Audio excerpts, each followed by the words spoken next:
now. Hi everyone, my name is Katie and I'm the Director of Outreach for MEPACON. I'm joined today by Trisha, our Director of Registration, Steve, our Open Play Track Lead and Vendor Liaison, and our special guest tonight is Rich, a longtime supporter and GM for MEPACON, here to talk about games we play at home. In addition, my husband Eric, who is the Director of Gaming, is also here, but you can't see him because he's running all of the tech for our stream. But before I go any further, I want to wish Eric a very happy 50th birthday. Yesterday, he reached that half a century milestone. We celebrated it as best you could, but feel free to drop him a happy birthday while you... Just a couple of quick announcements. What? Your video is frozen. No. Well, not frozen over here. Good now? Oh, there it goes. Okay.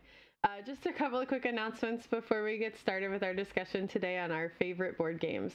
Next weekend is MEPACON 39 Fall 2020, which we are lovingly calling Cracked D20. I'm re-rolling that. You can register online at tabletop.events. We're going to have a full weekend of virtual games, and we're digitizing some of your favorite MEPACON events. The cosplay contest, miniatures contest, and coloring contests are all back with prizes. We're looking forward to doing a scavenger hunt with you just for fun. Our charity dice guess is going up 1 week from today to support the Bodana Group, who uses tabletop gaming in therapeutic ways. And the Portal is running a games auction over on their website, including a mystery box from them and a mystery box from us. There are some items up now, but more are coming, so check back often. And don't forget, the Portal has a discount code for MEPACON live now. If you didn't get the details on that, check out our Facebook page or join our mailing list at mepacon.com/connect. We're also rolling out some new events next weekend, like a Zoom party on Saturday night. Join us for the main event at 6 p.m., where we'll announce our contest winners and then hang out with the awesome people who love our hometown convention. Things are tough for everyone right now, we get that. And as we continue with this lack of in-person events, MEPACON is struggling too. If you're able to throw a few dollars our way to help offset our costs, we're super grateful. You can make a one-time donation on our Square store or join our brand new Patreon. We're so excited to say that we have 2 whole subscribers since we debuted less than a week ago, and we'd be happy to have some more. We'll drop links for both of those in our chats. Last but not least, we want to say a heartfelt thank you to all of those people working hard every day to keep our world running, most especially the healers, mind, body, and heart. We thank you for all the work you do. And now let's dive into a form of self-care and talk about what games we're playing at home to stay sane. I don't know. So Rich, what are you playing?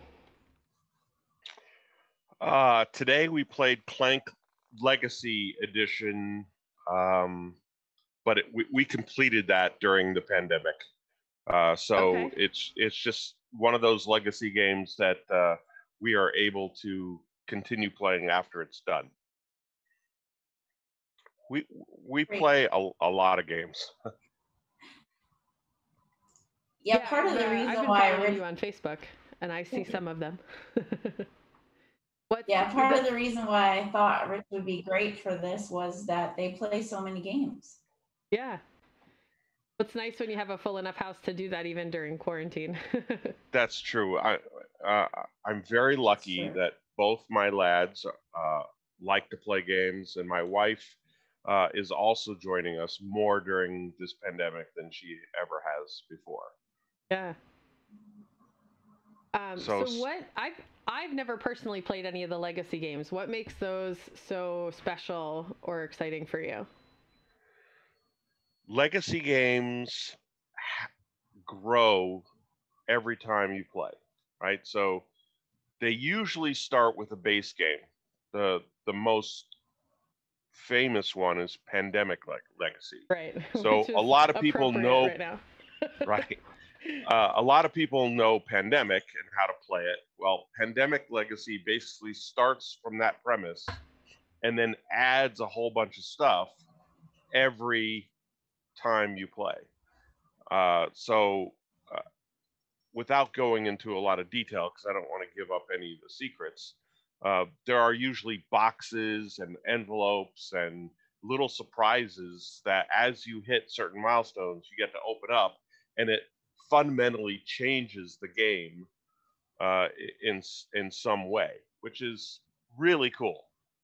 Now, what some people don't like is that legacy games sometimes ask you to destroy part of your game, right?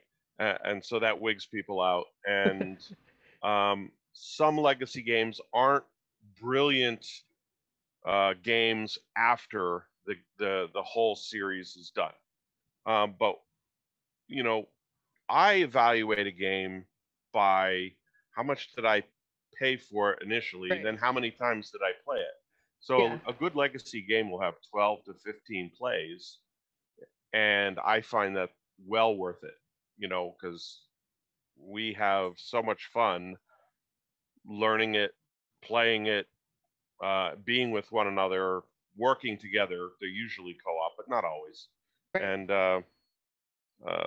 if we just put it on the shelf at the end of its lifespan, we're happy. Yeah. Well, that's one of the things that, like you said, is putting it into that perspective. And, pre-COVID, I would think nothing of dropping $10 a person to go to a movie theater to see a movie one time. How much could we spend on a game like that would give us many more hours of enjoyment, and not just enjoyment, but time with friends or family that you get that community as well. So even though you can't play it again, it was certainly worth the investment. Yep. I couldn't agree more.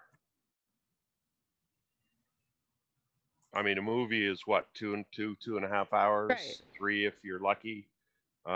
Whereas a good game is anywhere from an hour and a half to 2.5 hours. And if you play it 10 times, that's 30, 40 hours of family time that you have there. I lost my Zoom. And it's a lot more interactive. It is. Yeah. And so how does everybody else feel about cooperative versus competition style games? That was something Rich mentioned. I think it depends on who you're playing with. That's fair. Some people really get uncomfortable with competitive games. Like I don't mind. I enjoy a competitive game. Let me say I don't mind. I enjoy competitive games, but I like to play a cooperative game. I think it's a lot more relaxing, especially right now, because there's so much conflict everywhere that it's nice to put that aside. Yeah, definitely. I have found in the last couple of years that I have gravitated toward cooperative games. And certainly, playing role-playing games, which is the bulk of what I've spent my gaming time doing, is primarily cooperative. But even when I look for board games and when I attend events with board games, I'm always looking for that cooperative game. Ironically, I'm on the other end of the spectrum. I'm very competitive. I'm always looking for competitive type games. A lot of the online games I play are competitive in nature. I've played Lords of Waterdeep online, which is a very competitive board game. Tabletop Arena, a lot of the games I've played there are all competitive. I'm big on Among Us right now, which is the latest craze game. That's highly competitive, even though it is a cooperative game. It's basically an us versus them mentality, which means you're trying to figure out things as fast as possible. Yeah, we have decided that we're going to have to play Among Us during next weekend. We will live stream it for sure. I have never played it. My 9-year-old is super excited because I asked her to teach me to play it. I'm tempted to stream my debut because I'm sure it will be awful because I'm terrible at social deduction games in general. But it just seems like something that we have to do with how much of a craze it is right now. And the fact that even my daughter, who is very shy, is like, yeah, let's do it, Mom. All right. The simple piece of advice I will give you is there is a free play mode to practice. Oh, that's good to know. All right. I'll keep that in mind. So Lord of the Rings has two of my favorite co-op games ever. I'm looking for the first one. It was by Reiner Knizia, and it's one of the much older games. But it fundamentally is about playing. It's basically just called the Lord of the Rings. I just found it. The Lord of the Rings is a co-op game where you play one of the hobbits. Okay. Each person plays a hobbit, and it has these just gorgeous storyboards that you go on the journey from. So you start in the Shire, you head towards Rivendell, and during that span, you make it to different milestones, and you get the different cards that help you on the way. And each step, each storyboard that you attain gets harder and harder until you're like going through Moria, and you're dealing with the Helm's Deep and different key set pieces of the series. Nice. And finally, you have to drop the ring in Mount Doom, and it incorporates so much cooperation between the players, and you are playing against Sauron, right? So Sauron is this disembodied eye that's coming down towards you as you corrupt out, and it really engendered a lot of how do we help each other throughout the whole experience. And we played that a lot when the boys were fairly young, and so it kind of got them into. It was one of their bridge games into playing more complicated board games. But the second co-op game that is also in Lord of the Rings is called Journeys of Middle Earth, and I demoed this at one of the latest MEPACons. It's basically where each of you play a character. Some of the characters are known, like Legolas and Gimli. Some of them are not known, like Beravor and Elena. And you basically use your deck of cards while your minis are moving about on the map.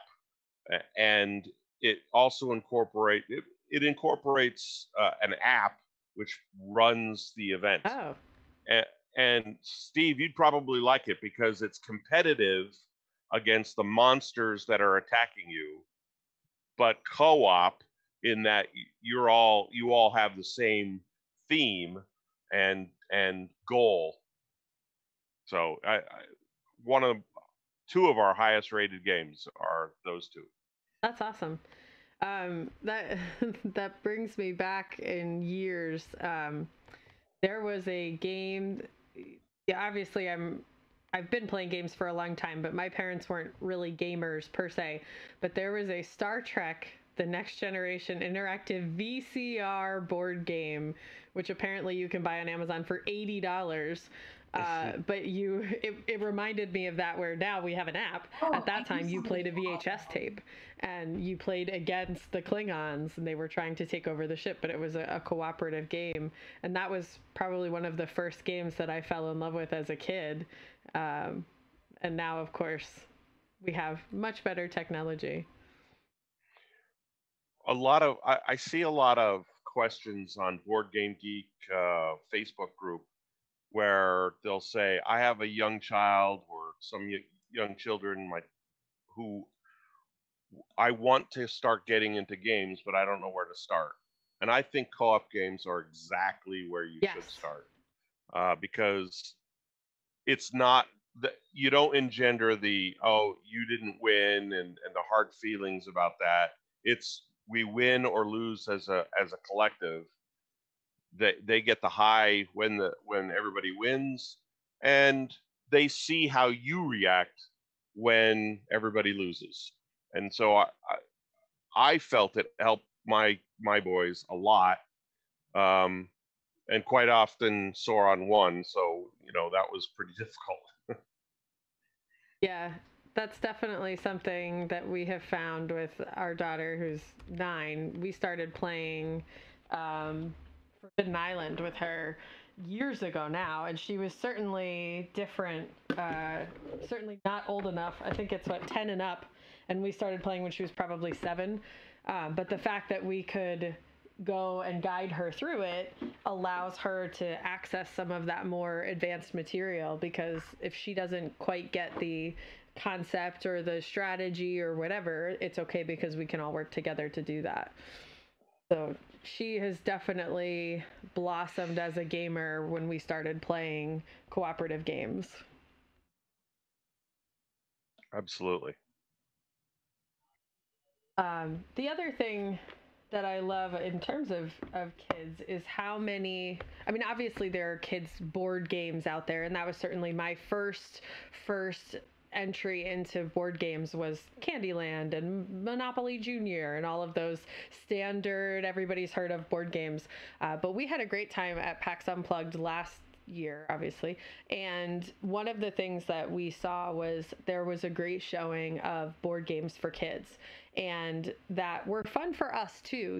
There were some that were definitely for kids and weren't really interesting to us, but we did even pick up a few. Tenzi is a really popular dice game among children, and it's neat because it offers them some creativity, and they have some rules, but you can also adapt them, and Violet has more fun making up games with the dice than she does actually playing the original game.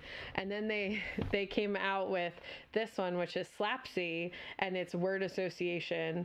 And of course, it has a lot of really great educational value, but it also has a lot of just fun, good times. And that's a great thing to introduce kids to. Yeah, we found that a lot of these games helped with reading skills, with math skills, with Absolutely deductive reasoning. So I've always been a proponent of children playing games, but I think that that might bridge into, there are some people who have heard about this big board game craze that's been going on for 10 to 15 years now, and they don't really know where to start. And that really brings up the concept of gateway games, right? Yeah. So we have these good games for the little ones, but there are other gateway games that adults can play, and they're easier on the mechanics level, but more entertaining from an adult perspective. The one that really got me and my family, well, me and my wife, going before the boys were old enough to play is Settlers of Catan. That is probably one of the most famous gateway games out there. I get a little frustrated because Settlers of Catan is probably our favorite game. Okay. It's our favorite game, not because it's the best game out there, but from our family perspective, it's the game we go to the most as the 4 of us. And it's the game we've played probably for 2 decades. And we just love the family experience that we have. And we argue, we bicker, we wring our hands. It's quite the event to see this thing. But at the end of the day, that's why we love it. But it's mechanically a very easy game to play. It's a very easy game to teach. And it opens your eyes away from, and I don't mean to denigrate games like Monopoly and Payday and Life, the games that my generation grew up with. But it opens your eyes to what they call these German strategy games. And while Settlers of Catan does use dice, most of these German games don't use dice. They use all kinds of other mechanisms to manipulate the gameplay forward.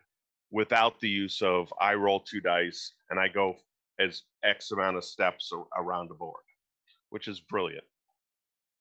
Yeah. So how about Trish, Steve? Do you have any games that you can remember that helped you bridge into the world of board games that we're in now? Well, when I was a kid, like Rich was saying, we played. I owned, I think, every game that he mentioned. Monopoly. I was an only child, so I was always trying to beg my parents to play games with me. And usually I'd beg them to play Monopoly, which was always like, oh, we're too tired. That takes forever. And also, we're going to fight over it, which they were also correct about. Yeah. But being a 3-person family, it's a little tricky. And then with Catherine and I, it was just the 2 of us. So we're always looking for things that we, 2-player games that we could play. I actually am late to the Settlers of Catan universe. Yeah. I think Steve said to me once, "You're not a real geek because you haven't played Settlers." Yeah, I haven't. Oh my! Well, we own it, so if we're ever allowed to leave our homes again.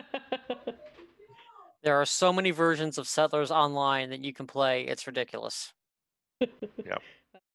That's true. For me, sorry. Go ahead. No, you were still talking. I'll wait. So, yeah, but what my bridge was, I don't know, because I think I had this, my in-between time was a lot of role-playing games. Right. And then after that, it's been playing a lot of German strategy games at the con or that other people own, because again, like at home, it was really hard. Some of the games that I really like to play are hard to play with 2 people or 3 people. We play a lot of Carcassonne at home now because it's competitive, but for whatever reason, it doesn't result in a lot of bickering, which is kind of good.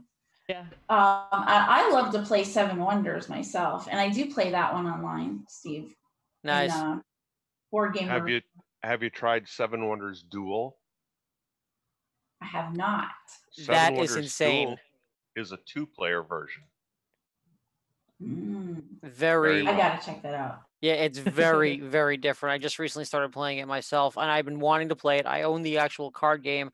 I finally started up playing it online on BGA, and their version is fantastic. I have nothing but praise for Board Game Arena and all the work they do. That game is just takes everything you think you know about Seven Wonders and puts it on its head and makes it so fast paced, and you have to think about things on so many different levels all at the same time. I'm very impressed with it. For me growing up, it was similar to Trish. I was just me and my mom. I think honestly where I got started with was card games. I remember being taught how to play rummy, gin rummy, versions like that. I remember playing that with my mom because we really didn't have a lot of space. Playing board games really wasn't a thing too often. I admit I had an Atari 2600 growing up. I remember that took a majority of my thing. My mom wasn't into video games that much, so she was old school. But I remember card games seems to be the thing that I remember playing with her most. I don't remember playing checkers too often. Chess, we didn't really have a lot of space to play any of those. What got me, I think, bridging the gap was, ironically, I started looking out on my own towards wargaming. I remember I had always been fascinated with science fiction, fantasy, whatnot, and I remember finding Battletech. Battletech got me started, and I just never really had the opportunities, but I was always like reading about it, and of course through Robotech and whatnot. It just ways that I expanded in science fiction and fantasy. When I finally found Robotech and Battletech, I dove into that. Then a game store opened up in my hometown. I started going there. I got introduced to Warhammer, and then just pretty much expanded from there. Then if I found out about a local convention, went there. I remember I was a diehard war gamer for a couple of years. and then eventually just realized that wargaming was being too expensive. Couldn't really find as many places to go. Yeah. I branched into board gaming.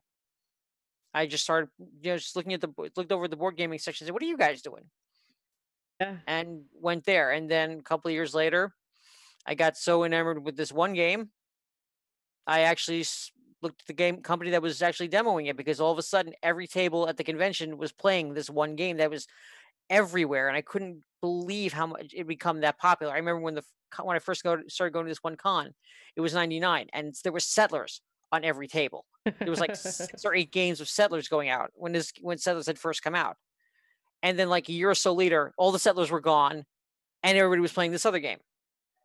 And I think Eric knows which game this is. It is, without a doubt, Munchkin. Yes. Which leads to a fateful. I was just thinking about that. Which leads to a fateful story on the top shelf.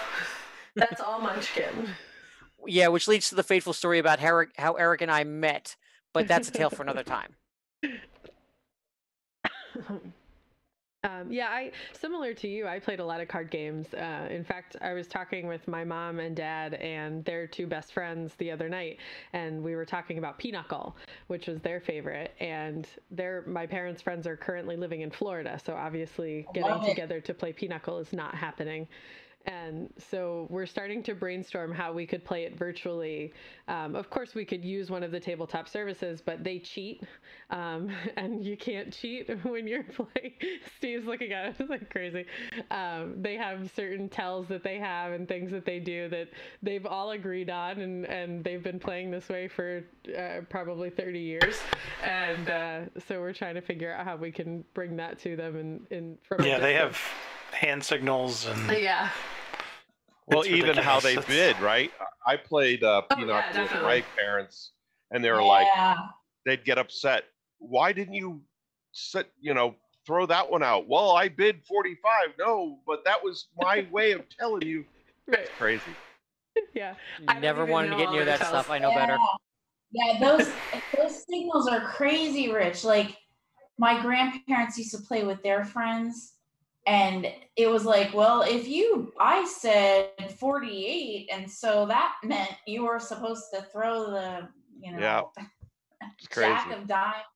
Yeah. Yeah. I just remember. What are you talking about?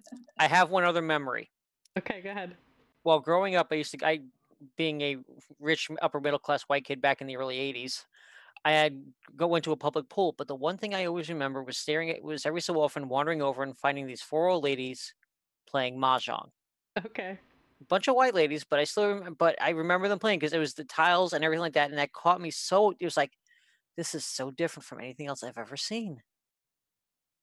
I don't know how deep they were playing with the rules, but it was definitely pretty close to what you saw like in Crazy Rich Asians for the lack.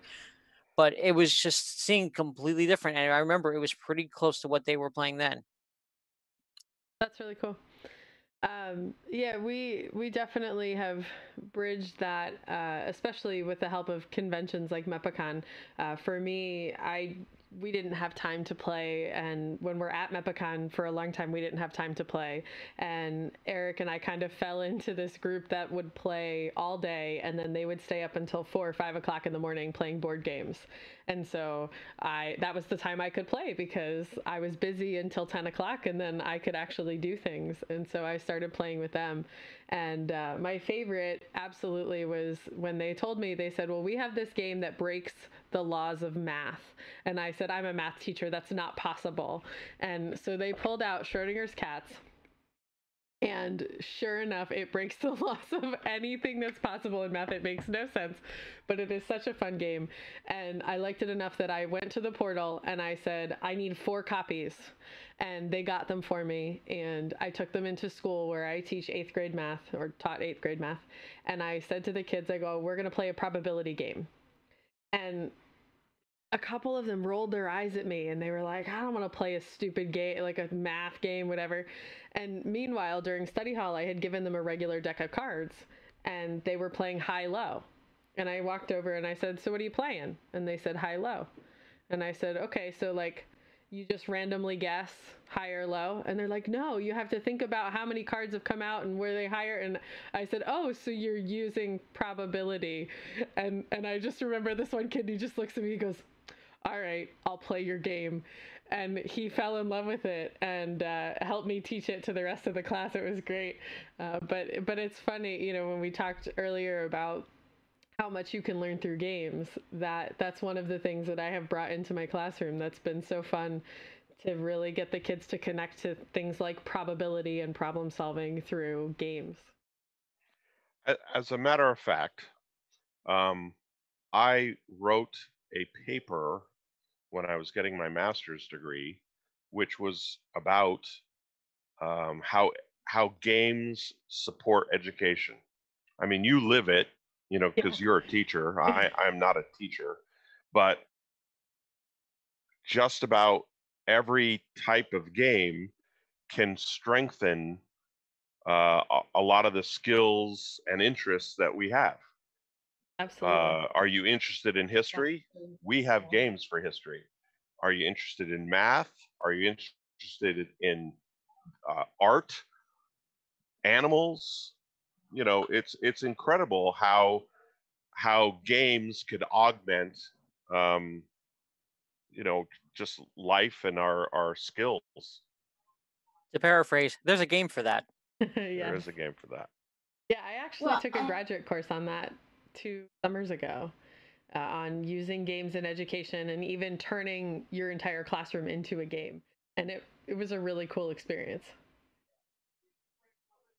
That's awesome. Absolutely. But if you think about it, when, you know, Rich was talking about bridging the gap between, you know, the common games, or I don't know what to call them anyway, Milton Bradley games, I don't know, and into a more robust, you know, board game or what have you. When you think about it, little kids, you play games with little kids. Like, I think everybody does this, right? Candyland and whatever. And then some people, you just give it up after a while. Like Steve was saying, I played a lot of card games with my grandparents. Both sets of grandparents were big card game players. But I think it's great to keep that going and getting into more complex games, or, you know, like Katie's talking about, learning about probability, picking out games that are in your line of interest, like Rich was saying. But then the strategy of it and how it kind of stretches your brain, because you have to think ahead in these more competitive strategies, or even a cooperative strategy game, really. You know, if we're not all thinking together ahead a couple of steps, then we'll lose. Yeah, Absolutely. I taught a friend of mine and her kids how to play Munchkin, and I know pretty soon I'm actually going to try DMing a D&D module for them, because they all Nice. I brought over D&D. The kids all like, "Oh, we want to make characters." I'm like, "Okay." And now they're like, "Oh, we want to play." I'm like, "Okay, I guess I have to learn how to DM now." Yeah, that's been a lot of fun. You know, we play all the time. We play Pathfinder constantly. And so, of course, Violet, who's 9, sees us playing it, and she started to get interested. And we actually took her to PAX Unplugged, and we got one of the writers for Paizo, who met at it just in the Pathfinder room, and so she felt comfortable with her, and we got her to do the demo for us.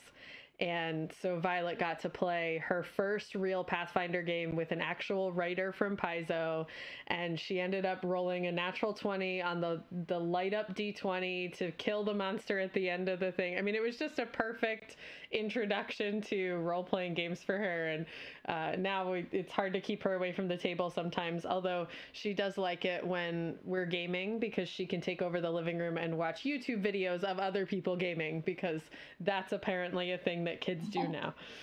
That's why Twitch is I popular. can say a whole lot. What's that, Steve? It's why Twitch is so popular these days. Yeah, I mean, I can't really say a whole lot, because Eric and I watch other people play Pathfinder on Twitch every week, to the point where we're like, yeah, Violet, you have to hurry up and go to bed, because it's time for our Twitch stream and we can't pause it. between my friends who stream video games. I know one of my friends actually streams the role playing game that she works for, which I've had a chance to play, and it is an amazing system. And just trying to get my own Twitch channel going. It's an interesting process on every front between trying to create the content, watching the content, and knowing what content I'm looking for. Yeah, absolutely. So if we have people who are listening to this and they're not big into games and they want to get more into games, I thought of some things that interest me that other folks might be interested in hearing. Oh, awesome. So I get asked a lot what interests me about games, and I happen to be the type of guy who likes all games. I like war games, I like strategy games, I like co-op games, I like competitive games. I really like them all. Jack of all trades, not very good at any of them, but okay in most of them. But I like theme. I think theme is really important. People's definitions of themes are different, though, so you have to be careful. For example, Lords of Waterdeep to me is very thematic because I'm playing a game in Waterdeep, which we used to role play in. I really like that. It's a thing. But my son will say that theme is just pasted on and you can basically reskin it with anything, and therefore it's not a very good theme. That's his opinion. Quality of the production of the game, right? As we get deeper and deeper into this expanding universe of board games, I get more interested in how a game is produced. If the game doesn't have good quality parts or good rules, it's tough to play with, right? Because they didn't give themselves a leg up when they're compared to so many other games that are being produced so beautifully right now. So I think that's a big deal. And production quality also goes into how it's stored. Many of the games that we used to have were flat and everything kind of laid there, and if it got tipped a little, the parts got all over the place. And now we're into bagging, and we're into inserts, and we're into just a variety of different ways to keep our games kind of pristine on the inside as well. I like different bits. We used to call them fiddly bits. Meeples, little pieces I can move around, things I can pick up and look at. I think that's really cool. A game that just has a couple parts and, like I said, dice, so I can move around. That's not as interesting anymore. I really like innovation.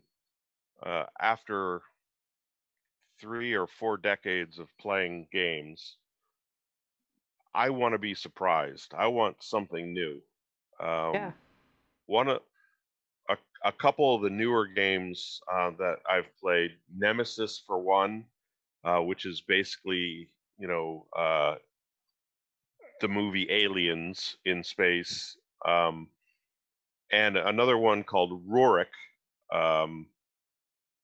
They bring some phenomenal innovation to what they do, and I think that entices a lot of players like myself, but I think it also kills other games. I commented that I get angry that people comment negatively about Catan, because Catan is very basic. It's very, very easy, and there are much better games out there now. But Catan has literally 30 years, 25 years of people playing it and enjoying it and it being successful, and it's successfully morphed into myriads of different versions. Yeah. But some people crave that new innovation and they leave old games behind. I don't tend to do that. I like the old games as well. Yeah. I mean, I'm looking at Monopoly on the shelf behind me. Yeah. And then price. Price is also a big deal. Unfortunately, these days you can't seem to get anything for under $50. Yeah. Which is a shame because some people don't have that much. There are micro games. There are smaller games that are in the $20 to $30 range.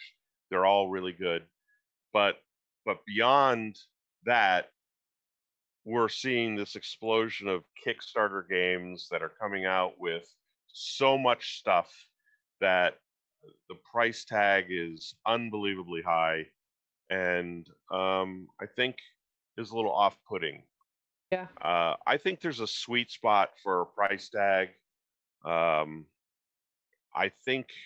wish companies would try to target that sweet spot a little bit more so that they're more accessible. And some of them are. I mean, you're starting to see these games in Target and Barnes and Noble and BAM and other places. But the whole package of how it's produced, how are the rules, what's the production quality, is it innovative, does it have a good theme, those are all the different metrics that we use to determine, is that something that we want to look at to try, and then obviously you got to play it and make that decision. And that's what I think I miss the most about having MEPACON, is being able to try out those games. And, you know, one of my absolute favorite games is Reckoners. Well, that's $100 game. I'm not going to just buy a $100 game off the shelf without knowing much about it. But having played it at a board game event, I'm like, yeah, that's on my wish list. Absolutely, I would pay that for that game because it is a great game. But I wouldn't, you wouldn't pick that up without knowing. And so being able to access things like the Play to Win section at MEPACON and the games library, and just even connecting with friends at home and bringing, everybody brings their board games and you can get a really great variety of stuff and really try them out. What a great point. I've always really enjoyed MEPACON because we always come to the con with the intent of seeing the new games, right? This guy over here has got a new game. Ooh, let's go look at that. I brought my new Kickstarter game. Hopefully people will look at that and play. And just sometimes you need to see it on the table. You need to touch it. You need to experience it, right? There's two games, Clank, which I hated the name. I hated that name and never looked at that game until I saw it on the table. And another one called Bunny Kingdom, which just seemed juvenile to me until I sat down and played it once, right? Yeah.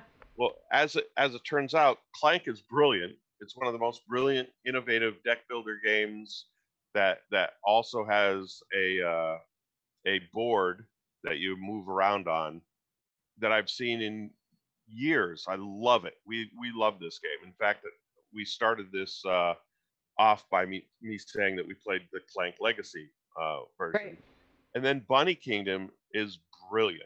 It is a brilliant game. It's another card-based game where you get a whole bunch of cards. You're allowed to choose two of them, and you pass the rest. And you do that for an entire round until you get 10 cards, and then you play the cards. And basically, it's an area control game in between the passing of the cards, right? Okay. And the more area you control, the more cities you control, the more resources you control, the higher your points. And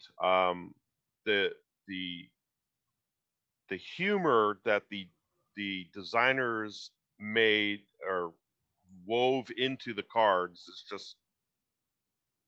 just wonderful. It just really is. So Bunny Kingdom doesn't sound like a game that would be for me, but it illustrates that you really need to see and experience a game before you just write it off. And that's why we get together with friends and at cons to do just that. Yeah, absolutely. And I think the other thing that's great is, like Rich, you were alluding to about how the rules can be really off-putting, right? Mm-hmm. And it's great to be at the con where someone can teach you. So get over if there's a little bit of awkwardness in how the rules are written. But I know if rules that I can't make sense out of, or it takes way too long to figure out a flow of gameplay because the rules are unnecessarily complex, that's really off-putting. Because like Katie was saying, I don't have a lot of time to play, so when I do, I don't want to be sitting there with us all bickering over a rule book. Any good GM will make a game better. Yes. There was a two-person game in the Play to Win a couple years ago, and I really wanted a two-person game because for Eric and I, that's a really great thing. And I sat there with Manvel for an hour and a half, and I'm not sure we ever figured out what we were doing. I mean, we had a good time, but I'm certainly not going to go buy the game because I couldn't follow the rules very clearly. But right. So, a great game resource for everybody. It certainly doesn't take the place of a good convention. But Board Game Geek is a website dedicated to board games. And you can look up a specific game, and they have forums that you can read. And some of those forums are rule-centric. So you can go out there and ask questions, or you can do a search to see if anybody has asked your question. They also have files that are attached. So some people will rewrite rules, or they'll write rule summaries that are easier to read and understand. And then finally, they'll attach either video reviews or video tutorials. Yep. I'm always on Board Game Geek. I track my collection through Board Game Geek, which it allows you to do as well. I have an app on my phone that allows me to track our wins and game played of all of our things, and it connects back to Board Game Geek, and it gives me all these statistics and stuff. It's great, and it was free. So Board Game Geek is really something that if you're just getting into the hobby and you haven't discovered it yet, is an unbelievable resource. I'm glad you said that because Eric and I, if you see behind me, there's like half a shelf missing back here. We had novels up top, and we said, okay, let's move the novels up to the guest room because we have games in boxes, and the games need to be on the shelf. This is our game room. And so we started to take the books down and discovered that the shelf was coming off the wall. So now we're in the process of taking everything off so we can fix it. But part of that process is I want to catalog what games we own because we own hundreds of games, and I have no idea which ones or where they are. Or it's very simple. You'll log in, and you'll create a persona or whatever for Board Game Geek, and then you just go to a game and you add it to your collection. Nice. You can rate it from 1 to 10. You can add commentary on it, and then, like I said, either in the website or via the app, you can track how often you play it. Nice. Who plays with you, who won, what side you played. It's really cool. Very cool. All right, well, let's wrap it up with everybody tell me one favorite board game that you love that you would recommend. Everybody jump. All right, I will tell you one that I haven't mentioned while you think about it. Show it to you. My list is too big. I know. This is probably Forbidden Island, I mentioned earlier, is one of my favorite cooperative games, but this one has really stuck with me. It's called Flashpoint. We played it at a board game day, put it on our Christmas list, and got it. It's a cooperative game. It's got basically three different levels of play. So we've played it with our 9-year-old, but also can play it with just adults and have a great time. We played it over and over and over again and never have the same outcome, and frequently get challenged and have a really great time with it. So if you're looking for a cooperative game, that would be my recommendation. Okay. I know what Trisha's going to choose, so I'm not going to take that. So, but I will recommend the two games that I found are my favorites. They're not so much cooperative; they're more competitive, but they're they're a good introduction to the worker placement genre, which is basically you pick guys, you place them places, and you're just trying to do things. One is called Stone Age. The other is Lords of Waterdeep, which is under D&D.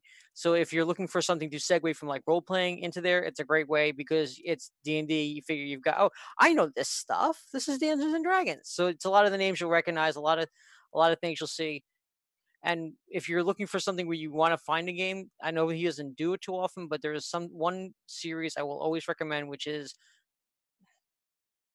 I think it was called Tabletop. Basically, what Will Wheaton did celebrity board gaming. Yes. Any game you were curious about and want to get a base idea of how to play it, it's a good game to watch, good series to watch. Yep. All right, who's next?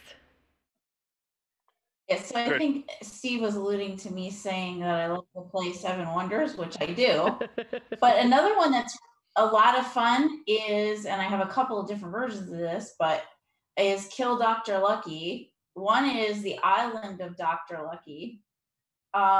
And I know this sounds awful because why would you want to kill somebody? But he's a bad guy. So, and it's a lot of fun.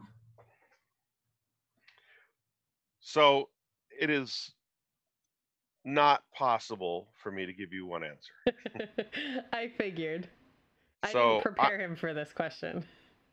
I'm going to give you a list of about 5 that are favorites with our family. Okay. And I'm not going to mention Catan since I already did and we love it. All right. My wife's current favorite is Wingspan, which is a brilliant game. The beauty of the cards, the innovation. It's all about birds, which doesn't sound real enticing, but they did a really good job with it. My son Colin's favorite game is Tyrants of the Underdark, which is also a crossover from D&D, but it's a deck builder game with area control that is very, very thematic. A family favorite of ours is Kingsburg. Kingsburg is a dice game in that you roll dice and you place them on a board, and then you get to do stuff by doing that. It's a different way to use dice, which we like a lot, and it's got a good fantasy skin to it. My older son Ryan's favorite game is TI4, which is I'm blanking on what the TI stands for. Texas but it's no. Yeah, that's what I thought too. No, it's Twilight Imperium. Twilight Imperium version 4. It's a big space game that they've matured over several versions, and he's very good at it. I'm not very good at it. And then my favorite game, yeah, that's why he likes it. My favorite game, which I'm also not very good at, but I just adore, is Terraforming Mars. Okay. Terraforming Mars is oh, it's such a good game. I don't own it. It is a brilliant game, but it happens to break one of my rules, which is they didn't do a very good job with the production value. The card artwork is different. It's inconsistent, which has put a lot of people off. And the stuff that delivered with the original game, the board that you play on, is flimsy, but the gameplay is so good um, that a lot of people can and do and should overlook that. And it's one of those games that you can also bling. It's my favorite game to bling up, meaning I buy and do different things to make it look fancier. So, for example, the map of Mars gets these tiles placed on it. Those tiles are either city tiles or they're forest tiles. Well, I got 3D printed city and forest tiles, so now it's a 3D experience, and I just love that. If I remember correctly, the guy who used to run the company that made that is a friend of mine, and I remember linking those pictures to him. He was impressed. Cool. Well, and I think that probably comes up to the point you made earlier, Rich, about cost. Is how much does it cost to do that on a mass market scale? Oh, absolutely. Now, they just ran a Kickstarter, which I didn't get into, which basically made available 3D All right, that's material for everybody, but I had already gotten all that, so I didn't need it. I wanted to. I was broke. Oh, it was gorgeous. Yeah. But so those are just some of our favorite games, and there's a lot of different types of games. We haven't even touched on anything. We talked a little bit about German strategy. We've talked about card-based games, but we haven't talked about Euro or Ameritrash games. We haven't talked about just straight family games or party games. We haven't talked really about war games. So much. There's so much, and maybe we'll do another one of these someday. We'll talk about 4 hours. I could. Yeah, there are so many different genres, and I interesting question for the people who watch this. What genre of gaming would you want to see at MEPACON that we're not doing right now? Yeah. That would be great. And maybe next weekend we can hook up with you again, Rich, and talk about some more of those games. I would love to. All right, Eric, do you want to chime in with a favorite game? He's over there. He's just not on camera. Oh, I'm on camera, then nothing fits, so... I mean, you could take 3 steps and stand behind me. Probably. Jeez. Great game. Come on, you have to pick the one. We know he's going to pick it. One we own every single version of. Yeah, I think we do own every single version of Munchkin. We do, yeah. Multiple copies of some of them. Yeah, some of them are multiple copies. I try to give them away at MEPACON as much as possible, but... They seem to be expanding and like they're like tribbles. I went into Barnes & Noble just this weekend, and there's like 5 or 6 different new versions. Yeah, and a lot of them are licensing, like Barnes & Noble only, or at least the main game is only, not only Barnes & Noble, but will only the main game will be sold at Barnes & Noble, so that expansions will always be at game stores, and the game stores aren't locked out. Right. So that's always been their philosophy. It's just like game stores. I'll be honest. I think the entree to me for board, not traditional board gaming was probably Steve Jackson Games and those little plastic tuck boxes for Illuminati, Car Wars, and Ogre. So, yeah, Munchkin. Got a lot of that. Yeah, just a bit. All right. Yeah, we didn't talk about the dice games either. Oh my goodness. I know. There's so many more. All right, so thank you guys very much for being with us tonight. And for those of you who check out our video later, if you're watching live or you watch it soon, we will be back again on Monday at 8 p.m. for a panel discussion with several GMs who are ready to share their expertise with you. Ed, our founder, is going to join us, as well as Jay, who writes and GMs for Greyhawk Reborn, and Brendan, who writes and GMs for Goodman Games. Thanks again for being here, and we will see you Monday. November 2nd. Thank you. Everybody. Play more games.